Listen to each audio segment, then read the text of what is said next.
Jornal da Capital. Capital Entrevista.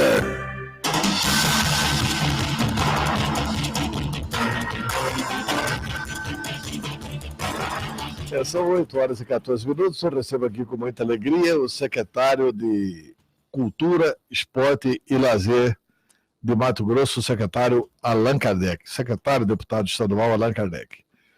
Secretário, o que foi possível fazer na área de cultura, esporte e lazer neste ano de 2019? Bom dia, um prazer tê-lo conosco.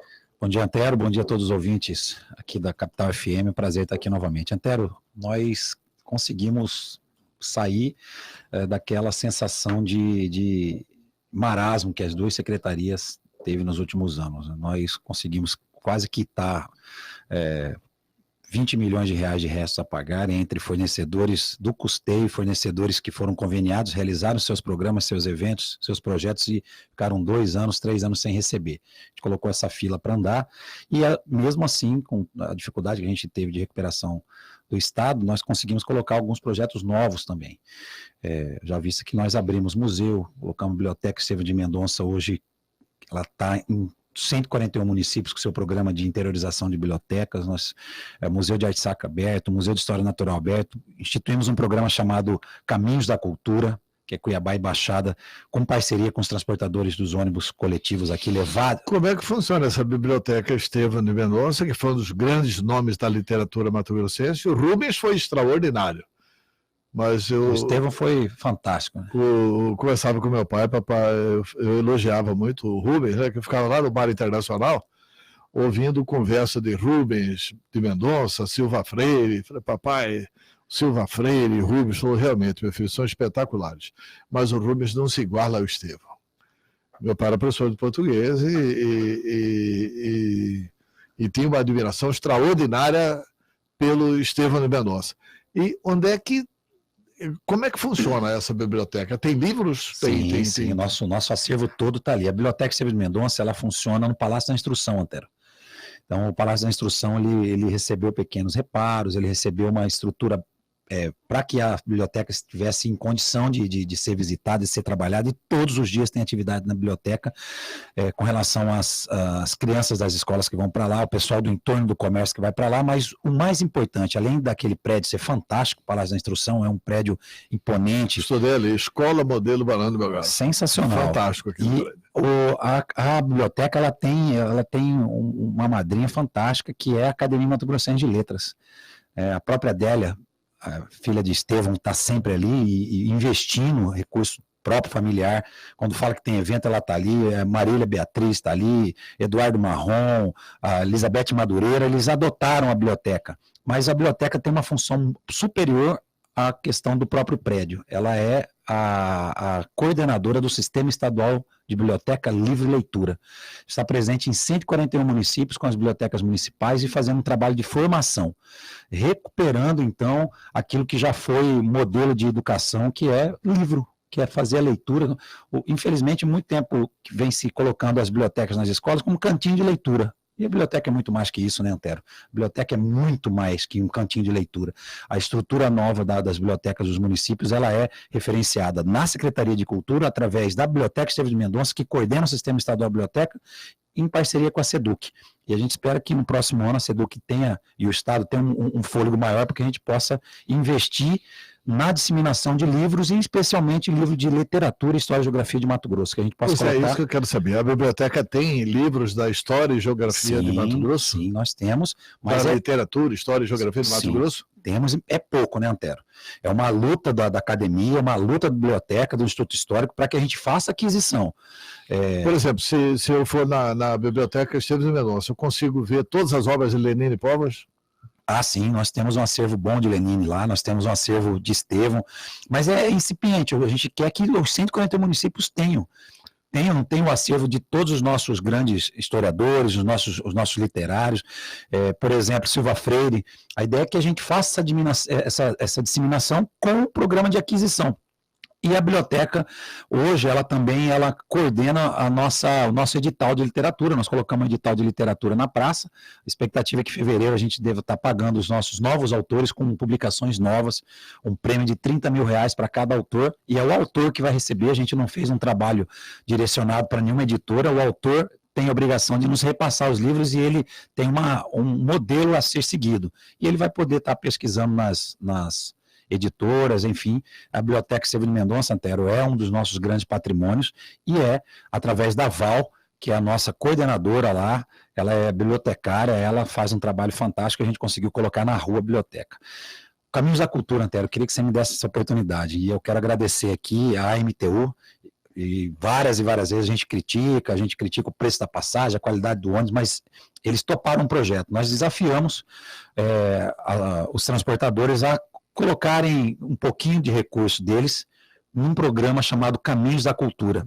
Programa esse idealizado pelo Vicente Paulo, nosso superintendente de patrimônio da Secretaria, e eles toparam durante 3 meses, nós transportamos mais de 3 mil alunos das escolas estaduais para os nossos equipamentos públicos. Alunos que tiveram uma aula de campo sobre educação patrimonial, alunos que não conheciam o Museu de Arte Sacra, não conheciam a biblioteca, não conheciam o Cine Teatro, não conheciam o Museu de História Natural, a Casa Cuiabana. Eles tiveram aula de campo e voltaram para as escolas tendo que fazer trabalho sobre essa visita. Foram mais de 3 mil alunos, esse é um projeto do nosso coração.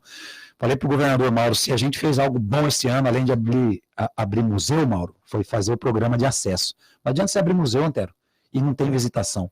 E os alunos nossos que não têm a oportunidade de conhecer os museus, tiveram a oportunidade de conhecer os museus e ter aula de educação patrimonial. Há pouco aqui o secretário de Desenvolvimento, César Miranda, disse que vão lançar uma campanha no turismo de que Mato Grosso precisa conhecer Mato Grosso. Isso vale para a cultura, né? Não, perfeito, Antero. Né? Quer dizer, como é que é o Museu da Arte Sacra? Justamente. Né? E nós temos, assim, guias para explicar o que tem lá dentro do Museu da Arte Sacra. Sim. Como é que está isso? Os nossos equipamentos que tem... Qual que é a participação da área da cultura nisso? Sim, nós temos um contrato de gestão. E lá, a Viviane Lozzi, que é a curadora do museu, lá tem todos os profissionais para receber os visitantes de terça-feira a domingo. Importante dizer isso. Nós, nessa nossa gestão, a gente fez questão de colocar os finais de semana. Paga alguma coisa para visitar? Não paga. Totalmente gratuito. Museu de Arte Sacra, totalmente gratuito. Museu da História Natural, que é a Casa Dom Aquino, onde morou e nasceu Dom Aquino, na beira do Rio Cuiabá, ali na Beira Rio, é um museu que conta a nossa pré-história. Nós tivemos dinossauro aqui, nós tivemos a megafauna com fósseis de tatu gigante, enfim. É uma história fantástica que precisa ser contada e recontada. Nós temos aí a Casa dos Governadores, que é a história do poder do estado de Mato Grosso, aberta também. Nós temos a Casa Cuiabana, que é uma casa feita ainda de adobe, e lá a gente tem vários cursos. Na Casa dos Governadores, ali atrás da Prefeitura de Cuiabá. Atrás da Prefeitura de Cuiabá. Ali tem a história do poder. A história do poder, a história de todos os nossos governadores estão ali, desde a primeira intervenção. Por exemplo, ali tem a questão do Totó Paz, com o Generoso Ponce, tem tudo ali. Está faltando terminar essa história. Acho que Mato Grosso deve essa história para Totó, né? Depois do assassinato de Totó, e você, filho de historiador, vai saber melhor que eu ainda, inclusive. E olha que eu sou estudioso de Totó. Eu sou filho de professor, meu pai era professor de português. E aí eu tenho certeza, Antero, que a gente precisa trazer à tona essa história. Depois do assassinato de Totó, Generoso Ponce e os vencedores fizeram questão dessa história ficar um pouco esquecida. Mas nós temos ali os registros, é importante dizer isso, e o Instituto Histórico e Geográfico está fazendo um trabalho conosco. Por exemplo, tem um americanista, tem um cidadão americano que fez eu conheço muito pouco sobre Totó Paz, né? Eu sempre recebi uma crítica e sempre acolhi essa crítica como muito justa, da Oriana Paz de Barros, que é minha prima. É a estudiosa, a mais importante estudiosa da vida de Totó. Pois é, e me esculhamba bastante, com razão, por eu não assumir. Não aprender, né? Essa questão do Totó Paz, etc e tal. Eu nem sei qual que é o vínculo familiar do Totó Paz conosco. Mas a Oriana Paz Barros é uma estudiosa disso. E o professor Alfredo Menezes relatou uma vez, aliás, o professor Alfredo escreveu um livro sobre isso, né? E o professor Alfredo Menezes relata uma vez que um americanista veio aqui, defendeu uma tese que o episódio da Baía do Garcês não existiu. Que tem um cidadão que fez a tese de doutorado dele nos Estados Unidos. Interessante, a gente tem que que veio essa aqui estudar. Pois é, mas o professor Alfredo Menezes tem um livro sobre isso e, aliás, acho que isso tinha que frequentar a história do poder em Mato Grosso. É por isso que eu estou comentando. Não, muito bom. Vou atrás do professor Alfredo para que a gente possa ter acesso a essa tese importante, porque foi a história da Baía do Garcês que justificou o massacre, né? Uhum. Justificou o massacre ali do encontro das duas famílias que antes eram rivais, depois elas se juntaram contra a Totó, que é a família Ponce e os Mortinhos, né? A família Ponce e os Mortinhos, que eram rivais, depois da ascensão de Totó à presidência do estado de Mato Grosso, eles se juntaram e foram combater Totó, e a justificativa era o massacre da Baía do Garcês. Se isso aí foi recontado, a história do poder em Mato Grosso tem um outro rumo, né? Foi recontado, segundo esse americanista. Eu não conheço bem a história. Aliás, podíamos tentar entrevistar aqui o professor Alfredo Menezes, né? A gente pede uma autorização lá para a Rádio Centro-América. Mas, Antônio, deixa eu aproveitar a oportunidade que eu fiz essa provocação para o governador Mauro Mendes e disse a ele: governador, o senhor não é o primeiro industrial a governar esse estado.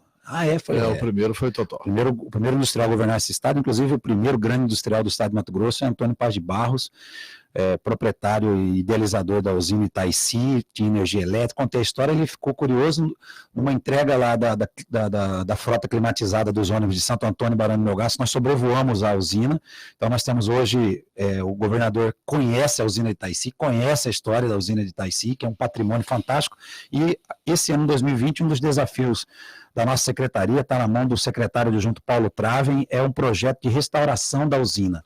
Lá o Marcos Vargas, que é proprietário da usina lá, ele tem um projeto junto com a Secretaria de Turismo e conosco, para que parte da usina seja restaurado e vem para o Estado tomar conta disso, e o casario onde morava os funcionários e o próprio Totó, ali se torna uma pousada de visitação histórica e turística. Imagine a gente conseguindo fazer uma visita lá, se hospedando lá nas margens das pedreiras ali do Rio Cuiabá, onde fica a usina de Itaici, e a gente conhecer a história desse grande patrimônio que foi a primeira grande usina de açúcar do estado a exportar a nossa produção.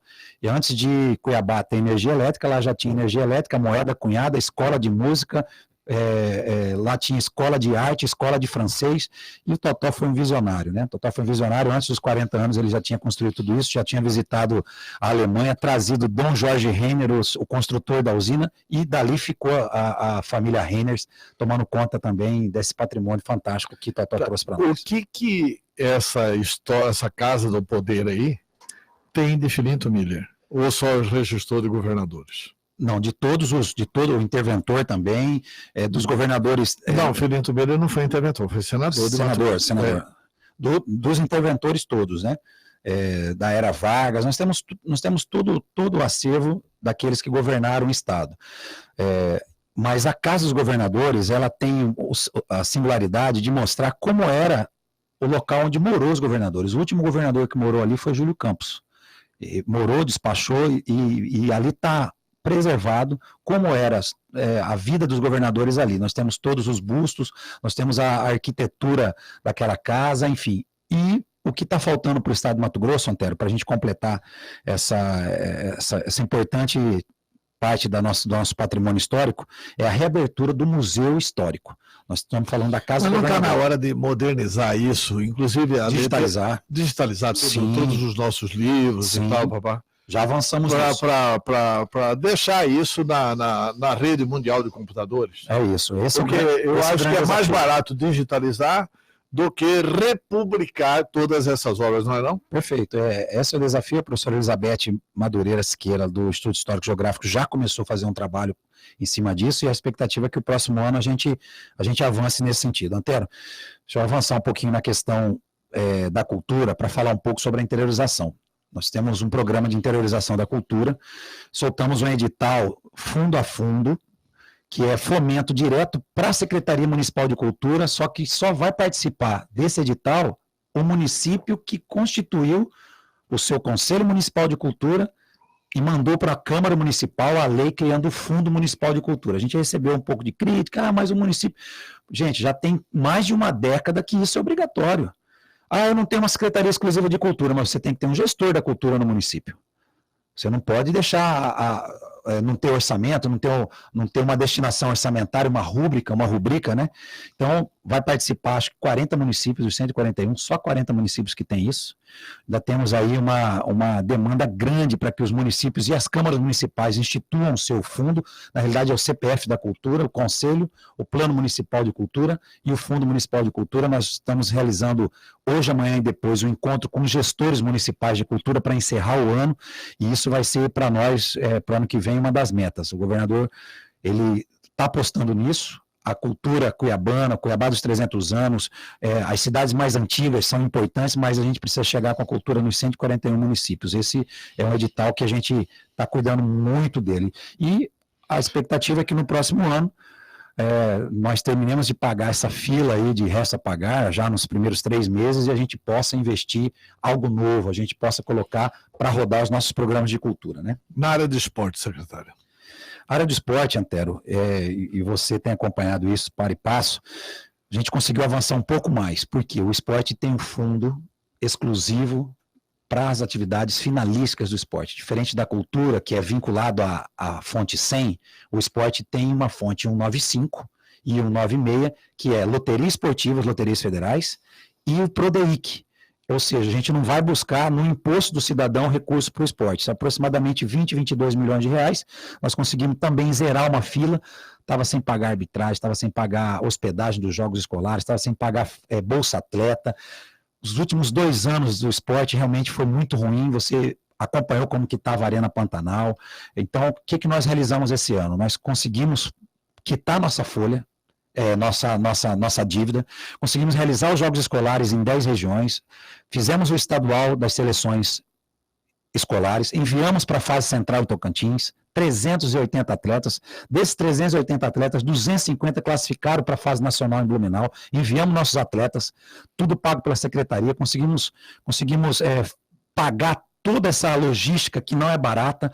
A participação desses atletas para nós é muito valioso, e a continuidade deles praticando esporte no interior foi fantástico. Na área do esporte escolar, nós cumprimos nosso papel, ajudamos o universitário, fizemos os jogos universitários, ajudamos os atletas universitários, e ontem nós encerramos os Jogos Abertos, depois de 6 anos que o Estado não fazia os Jogos Abertos de Mato Grosso, que são os adultos, a elite do esporte. Nós estamos aqui com 20 municípios sendo representados em futsal, vôlei, basquete e handebol, e várias equipes se sagraram campeãs, vice-campeãs dos Jogos Abertos, retomando a hegemonia do esporte no estado de Mato Grosso.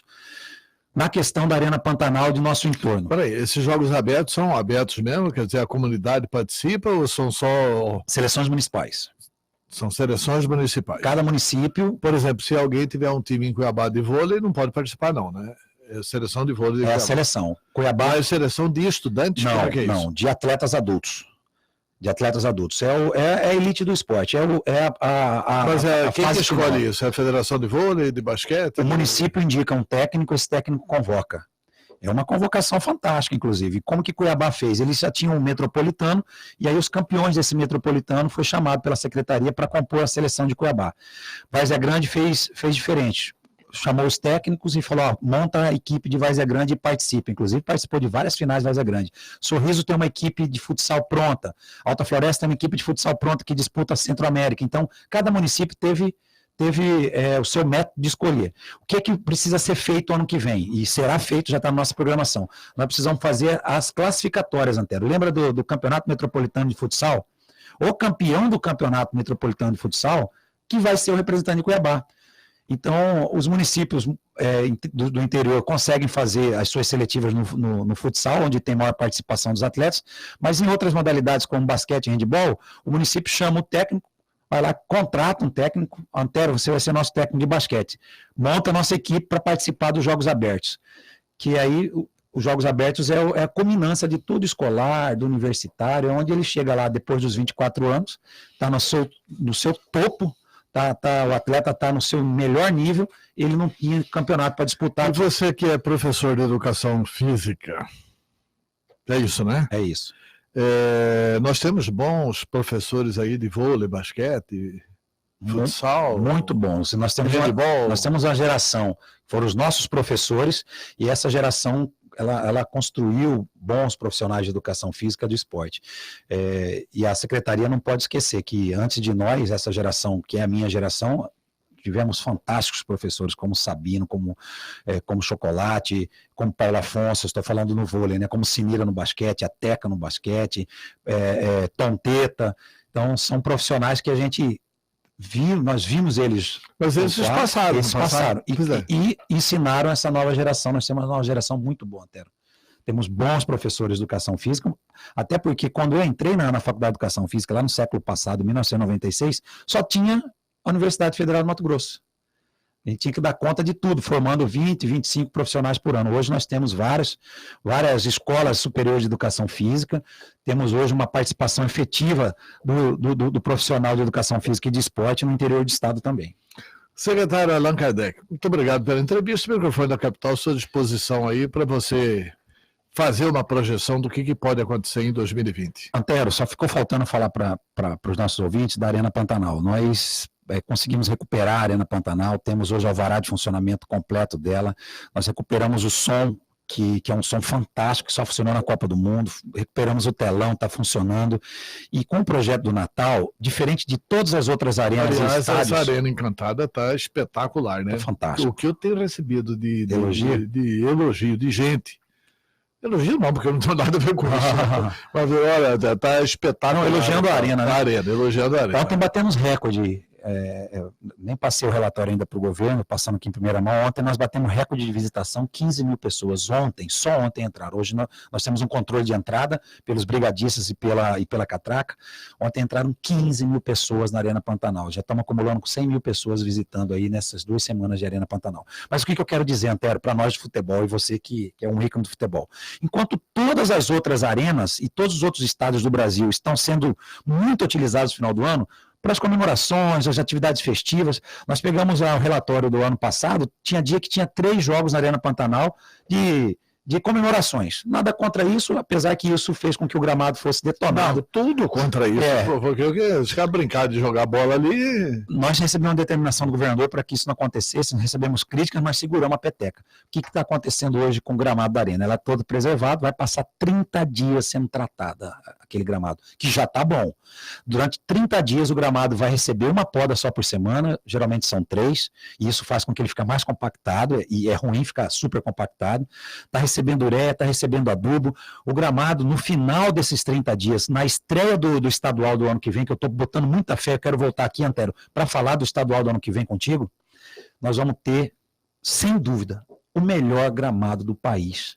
Nós vamos ter a Arena Pantanal aberta ao público ano que vem, com o melhor gramado do país, graças ao Natal da Arena Encantada, que está preservando o nosso gramado 30 dias sem ninguém pisar lá dentro. É isso, Antero. No mais, quero desejar um Feliz Natal, um ano fantástico para todo mundo. Não sai daí não, você falar quando que você vai lançar sua tese, quando que vai ser? Já foi, Antero, foi dia 13, mandei o convite no seu WhatsApp, Antero. Mas você também... Mandei mensagem para você. Você vai exigir que eu leia o WhatsApp, isso é para menino, pô. Quero aqui agradecer você ter participado. Nós vamos agora publicar o livro. Eu recebi 60 dias para finalizar a parte final da tese. Como que é o título da tese? Futebol em Mato Grosso, da Gênese à Copa do Mundo. E o livro nós vamos estar organizando um outro tema, né? Tem que ser um outro título para o livro, e o documentário, que o senhor também estará lá no documentário. A ideia é que a gente faça a discussão do futebol no âmbito da relação entre futebol, política e economia.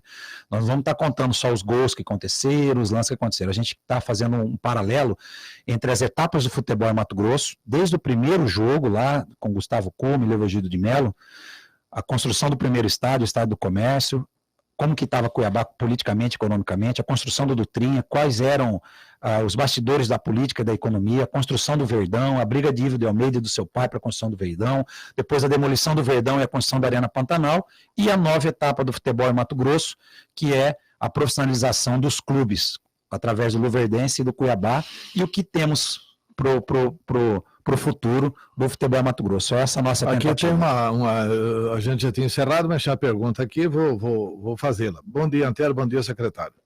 Gostaria de saber a respeito dos servidores que irão receber os visitantes dos museus. Se realmente estão dispostos a recebê-los com responsabilidade. Porque quando trabalhei como vigilante num museu, gosto de Mato Grosso, ficava triste de ver a forma como os visitantes eram recebidos por alguns funcionários, devido à má vontade por ser no sábado a visitação. Eu, como vigilante, sempre fiz as honras da casa, até porque eu sou cuiabana e já era professora primária. Mas naquela época eu estava vigilante. Isso foi em 2008 e final de 2009. Abraços, Valdinete, do bairro Antônio Dias, Museu Histórico. Ô, Valdinete, obrigado pela participação e isso foi algo que nós trabalhamos muito na Secretaria. Hoje, 3 dos nossos espaços públicos, eles são de gestão terceirizada, Antero, então a gente não vai ter essa dificuldade aí. E os nossos servidores que trabalham nos finais de semana, eles têm compensação na folga durante a semana. Inclusive, quero aproveitar aqui, Antero, vou abusar da sua boa vontade. Nós recebemos uma notificação do Ministério Público por que a gente estava utilizando os nossos veículos nos finais de semana. Vou ter um encontro com o promotor e muito tranquilo, os nossos adjuntos, os nossos servidores precisam utilizar os veículos da Secretaria nos finais de semana. A Arena Pantanal abre final de semana, o museu abre final de semana, o Cine Teatro funciona final de semana à noite, né? E aí os servidores nossos que trabalham durante o final de semana, eles têm a compensação de folga durante a semana. Então, a gente fez um rodízio e está muito tranquilo, todos vão ser recebidos alegremente dentro do nosso espaço. Tem um áudio aqui do professor Carlinhos, vamos ouvir o professor Carlinhos. Bom dia, professor. Antero, bom dia, professor Carlinhos. Pergunta para o meu grande amigo doutor agora, Allan Kardec, como é que está a situação da recuperação da Casa dos Governadores lá na Chapada dos Guimarães. Você já perguntou como é que está. Carlinhos, grande abraço, nosso guerreiro, presidente do CREF, do Conselho Regional de Educação Física, CREF 17, Mato Grosso. Carlinhos, falei com o nosso secretário-chefe da Casa Civil, Mauro Carvalho, sobre essa casa. Já solicitei da nossa equipe de patrimônio uma visita técnica lá. É uma casa de campo dos governadores, ao lado da usina Rio da Casca, onde foi a primeira usina elétrica que trouxe energia para Cuiabá. E a gente espera que ainda esse ano a gente consiga fazer essa visita técnica para ver quais condições está lá, para que o próximo ano a gente faça a recuperação dessa casa, que é importante patrimônio do Estado, lá a casa de campo dos governadores lá na Chapada. O Carlinhos, como morador de Chapada, inclusive que está preparando a candidatura de vereador lá em Chapada dos Guimarães. Vai estar eleito. Um abraço, Carlinhos. Um abraço aí, Allan Kardec. Muito obrigado pela entrevista e bom Natal para o senhor. Antero, obrigado. Então, quero aqui agradecer a oportunidade e voltar para a gente falar do futebol profissional em Mato Grosso no próximo ano. Tá bom. 8h42, intervalo e voltamos.